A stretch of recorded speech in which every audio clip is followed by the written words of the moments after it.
Hello, my name is Omar, and I'm the second affirmative. I believe this country is in need of a fat tax. With obesity rates rising, as well as the cost of obesity-related healthcare, a fat tax is needed now. Two-thirds of American adults are overweight or obese, and the Center for Disease Control predicts that nearly half will be obese by 2030.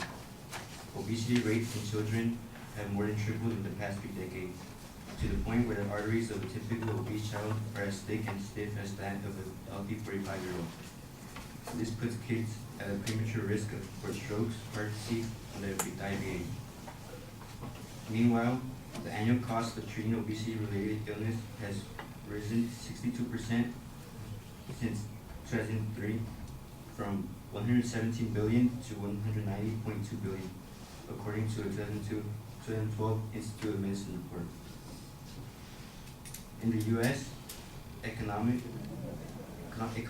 estimate the cost of obesity-related healthcare and lost productivity at between 147 billion and 190 billion a year. The need to act is urgent.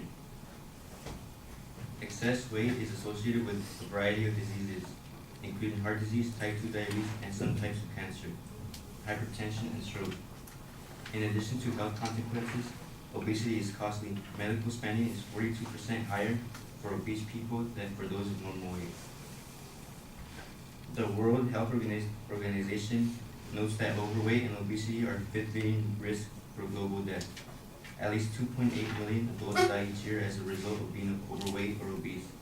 In addition, 44% of the diabetes burden, 23% of the heart disease burden, and between 7% and 41% certain cancer burdens are attributable to overweight and obesity.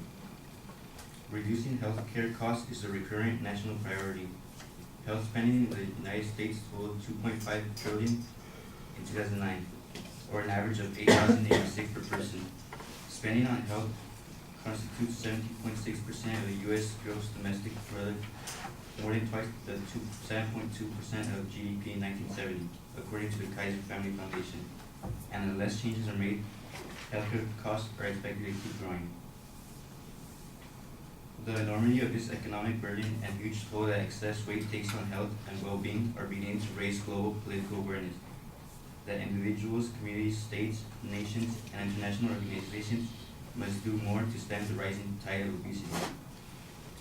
A fat tax would address financial costs to society and act as an insurance premium for the cost of prevention measures and future medical treatment linked to diets rich in fat and calories.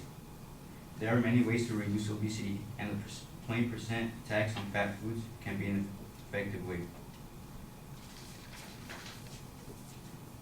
To gain control of expanding wastelands worldwide, unhealthy foods and drinks need a 20% tax along with subsidies for healthy food, experts say in a new paper published online in the British Medical Journal.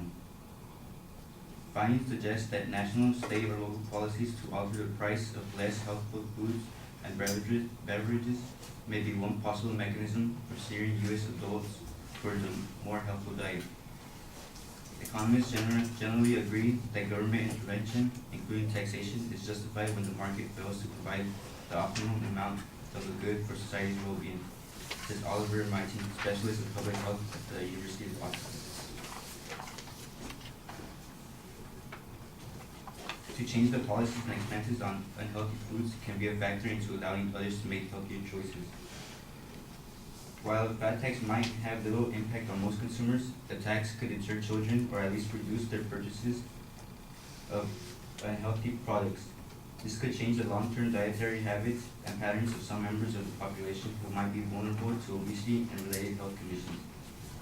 A fat tax can be effective for the people and for the economy. The UN's World Health Organization estimates that at least 80% of heart disease, stroke, and type 2 diabetes cases and more than 40% of cancer could be prevented or better managed through smoking cessation, healthy eating, and better fitness. Researchers at Oxford University and Nottingham University claim that a 17.5 tax on unhealthy foods could save up to 3,200 lives a year. The tax would effectively save lives by reducing demands for unhealthy foods, consequently reducing occurrences of serious complications from obesity, such as heart attacks and diabetes. This type of tax worked well in reducing the consumption of tobacco products over the last decade. High tobacco taxes significantly reduced cigarette smoking and other tobacco use. When President Obama raised federal taxes by 62% days after he took office, the number of smokers has since increased by 3 million, and the U.S. Treasury raised more than $30 billion in new revenue. Also, food tax advocates also point to the success of other government mandated measures to improve public health.